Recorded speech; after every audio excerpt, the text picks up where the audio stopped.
What is our focus this week? Day 4.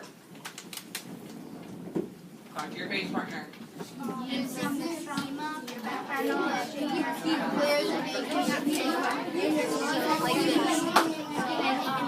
we have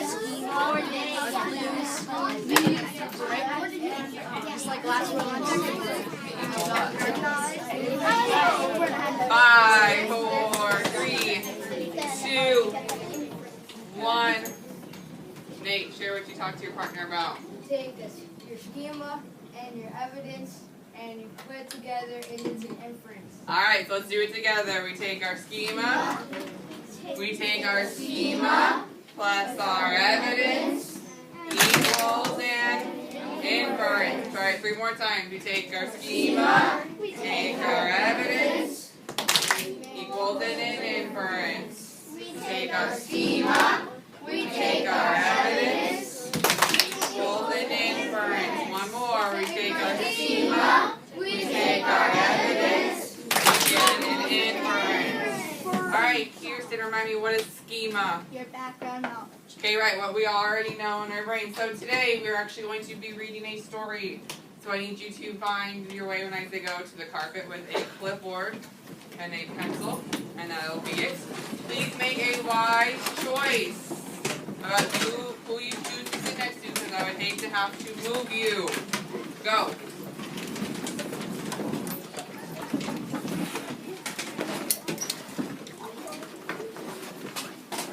Let's go. It shouldn't take very long for you to grab your stuff and go on the carpet. Maybe up, not right now.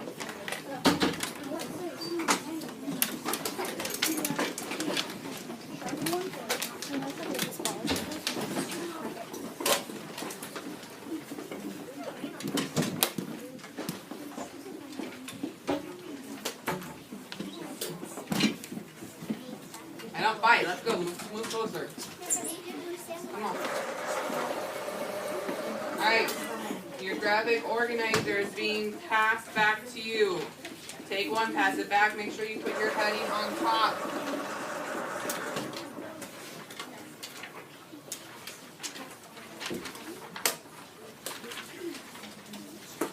Alright, as you're writing your heading, you will notice that our graphic organizer has 10 boxes on it. That is where we will be writing that evidence part. And then at the very end, we'll take the evidence that we have written on our graphic organizer, add it to our schema, and you'll be asked to make an inference or draw a conclusion, right? Because they're the same thing at the bottom. Everybody get a paper. Okay, our story is called The Stranger. Okay, this is by Chris Van Allsburg. He also wrote Jumanji and Polar Express. Probably 2 books that you know. Alright, does everybody have a graphic organizer at this point? Brianna does not, so pass it over, Cheyenne. Wolfgang, do you have one? Okay. Everybody's got a graphic organizer. Alright, pass it up, Brianna. Alright, so you got your heading? Let's start our story. We will be stopping throughout our story to write down that evidence. It was the time of year Farmer Bailey liked best, when summer turned to fall. He whistled as he drove along. A cool breeze blew across his face through the truck's open window.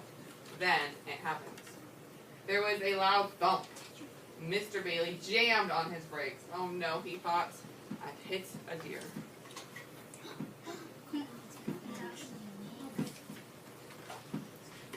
But it wasn't a deer the farmer found lying on the road. It was a man.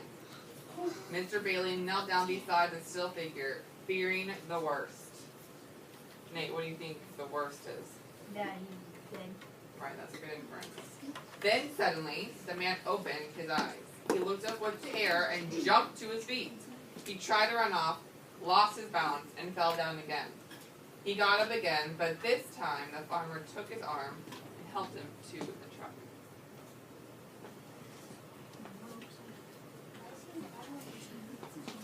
Mr. Bailey drove home. He helped the stranger inside, where Mrs. Bailey made him comfortable on the parlor sofa. Katie, their daughter, peeked into the room. The man on the sofa was dressed in odd, rough leather clothing.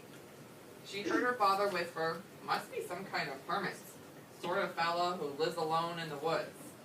The stranger didn't seem to understand the questions Mr. Bailey asked him.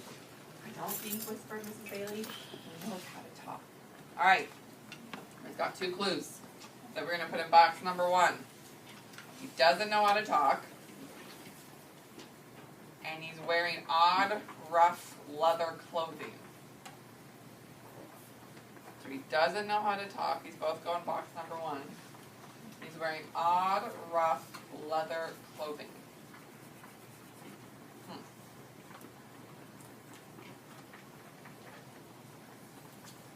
We got our first clues, our first evidence to help us figure out who is the stranger. Yes, Thomas. I think we read this in 3rd grade. Yeah. Don't know. It's not your 3rd grade teacher, so I don't know. Mr. Bailey called the doctor, who came and listened to the stranger's heart, felt his bones, looked in his eyes, took his temperature. He decided the man had lost his memory. There was a bump on the back of his head. In a few days, the doctor said, he should remember who he is and where he's from. Mrs. Bailey stopped the doctor as he left the house. He'd forgotten his thermometer. Now, I can kind of tell by these pictures that this isn't necessarily made, looks a little bit older than current times, so I'm thinking in the past, but not too far in the past. So this thermometer is not the thermometer like when like those roll-across ones we have now, right? Or they just like, this is like when you go like, or when you go to the doctor, right, they put it under your tongue and like it's like an automatic read. No, this is like the old school, you stick it on your tongue and there's like a red mark that goes up, right? It's mercury. And it like as it reads the heat and it goes up to whatever temperature that whatever your temperature was. So this is like the old school thermometer. "Oh, you can throw that out," he answered. "It's broken. The mercury is stuck at the bottom." So if it's stuck at the bottom, what temperature is it reading? 0. Yeah, Wolfgang?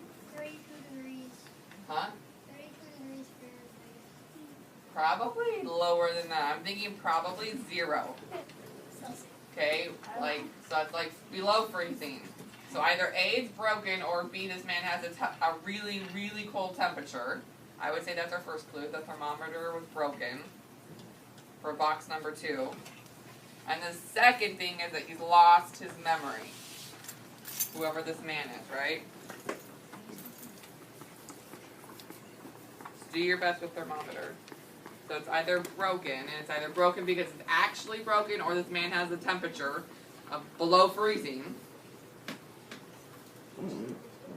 which would be, for us, impossible, right? Our body can't change temperatures there's a very low range of our temperature that we can be and still survive. We're right, because we're warm-blooded, right? Cold-blooded can actually change their temperature of their body to stay cool or to warm up. But us, our body's always the same. Alright, Mr. Bailey lent the stranger some clean clothes. The fellow seemed confused with buttonholes and buttons. In the evening, he joined the Baileys for dinner. The steam that rose from the hot food fascinated him. He watched Katie take a spoonful of soup and blow gently across it. Then he did exactly the same. Mrs. Bailey shivered. "Brr," she said, "there's a draft in here tonight." Okay, 3 things I saw in this. He didn't know what buttons were, which seems very odd. He didn't know how to eat soup, right? He had to look at Katie to know how to eat soup. And when he blew across the soup, it felt like there was a cold wind.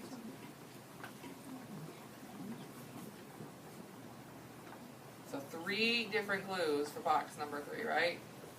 He didn't know what buttons were. He didn't know how to eat soup. And when he blew on his soup, they felt a cold wind. Yes? Weren't the mercury, like, thermometers that, like, go on your tongue and hand for some reason? Well, if they, Because, like, they were poisoning people? well, if the mercury leaked out, then yes, that could unhealthy to eat, to have mercury in your body.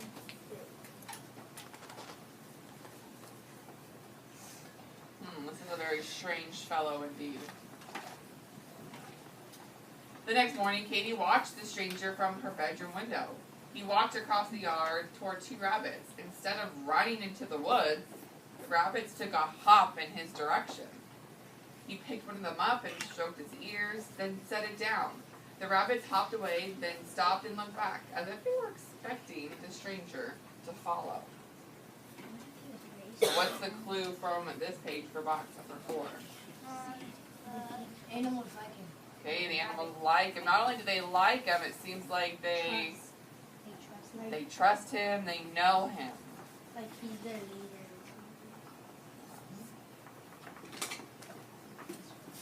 I mean, most animals are very skittish, right, around humans, but they actually went towards him. They trust him, they know him, they like him. When Katie's father went into the fields that day, the stranger shyly tagged along. Mr. Bailey gave him a pitchfork, and with a little practice, he learned to use it well. They worked hard. Occasionally, Mr. Bailey would have to stop and rest, but the stranger never tired. He didn't even sweat. Yeah, Matt. Is it like Johnny Appleseed or something? I don't know. It's Johnny Alright, Cheyenne, what would be one clue you'd put in box 5? Cheyenne, what would be one clue? He never had to stop and rest. Okay, he never had to stop to rest while he worked. And Ishma would be the second one. He didn't sweat at all. He never sweat, which is weird, right? Yeah. He's working so